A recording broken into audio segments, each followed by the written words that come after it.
what I've seen in Parsha Miketz. Parsha Miketz is telling us that Yosef made a rule, and during the year of hunger, that Egyptians should make themselves circumcised, and they were really unhappy about it. They said, why? And they went to complain to Pharaoh. But Pharaoh said, Yosef is in charge of everything here. Whatever he says, do.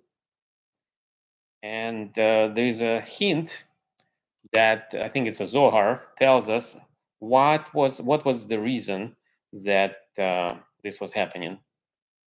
And Hashem, I think it's Parsha Bereshis, says that he had lost, confidence that he was sad that he created the humanity, because humanity was so perverted, and they were killing each other, and they were doing many forbidden liaisons between themselves. So he decided that he's gonna make the Mabu, the flood, and Noah survived that, and later on it was passed to Abraham. So Abraham was promised that he's gonna make him rich and powerful. For what reason? That he's gonna accept upon himself circumcision, the mitzvah of being circumcising himself. And that's a blessing that Jewish nation is getting since they are circumcised. And when hunger strike, the whole globe was suffering, not just Egypt, but the whole Middle East was suffering from not having supplies. And Yaakov told his children, you need to go and buy bread, because he heard that there is a bread in Egypt. And he said, go, don't show off that you have bread. From this, we learn that brothers and the family of Yaakov, family of Israel, did have bread. Why did they have bread? Because they have the blessing of material wealth and possessions, and bread is one of these blessings. So Joseph thought, because Egyptians now are suffering hunger, to help them not to be so promiscuous and not to be cursed as they were as a result of hunger striking him, let them be circumcised. And what's happening then, we know that the 7 years before that, there's a tremendous blessing came to Egypt. And why this blessing came to Egypt? Not because Hashem wanted Egypt to be a granary of the world and to become rich. It was made according to the Torah to be able for Egypt to accumulate all the wealth of the world. And it says all the riches of the world basically flew and was accumulated in Egypt. By whom? By Joseph, the Jew. A man who was brought to Egypt as a slave were able to accumulate and design economic system that were able to accumulate all this wealth, collect and save all the grain.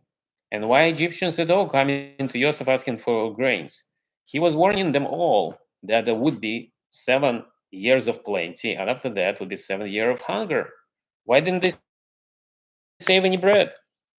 And the answer is given that all the bread that the Egyptians collected rotted. Why? Because they were promiscuous and because they were not blessed, so to speak. But Joseph's bread was blessed. And that's how it goes in the history of the world. Country invite Jews to set their economical system to develop in, and basically that's how Europe and Europe cities were developed.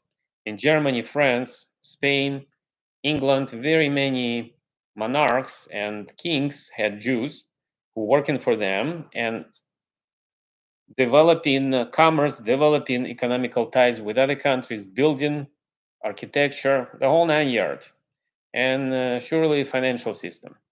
So here, Joseph is working as an instrument in the hands of God to collect all the wealth and to be able later on, when Jews gonna leave Egypt, because a promise was given to Abraham that your children will be enslaved, but at the end they're gonna live with tremendous wealth. Where this wealth came, Egyptians will say it's from us, it's our wealth.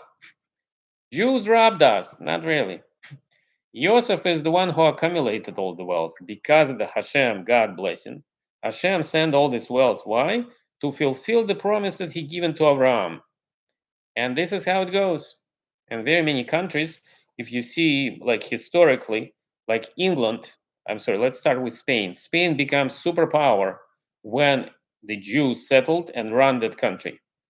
They kicked the Jews out, and Spain, who was a superpower, dwindled.